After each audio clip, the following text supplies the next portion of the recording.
মাশাআল্লাহ।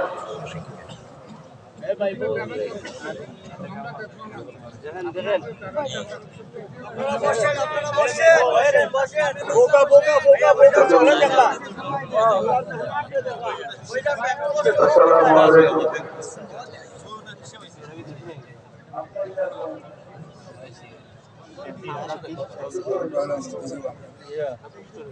আলহামদুলিল্লাহ, আমাদের খুশকিসমত হযরত শেখ বদরুদ্দীন রহমাতুল্লাহ আলাইহি করোনা ইসলাম মুত্তাসিব আছেন।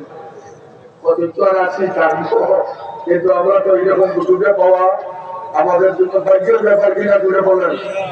সবাই আমরা দোয়া চাই তো ইনশাআল্লাহ। অসম্পূর্ণ বয়ান আগামী ঈদে পুরোই বদরুদ্দীন সাহেব মুত্তাসিব আছেন, হযরতের বয়ান হবে।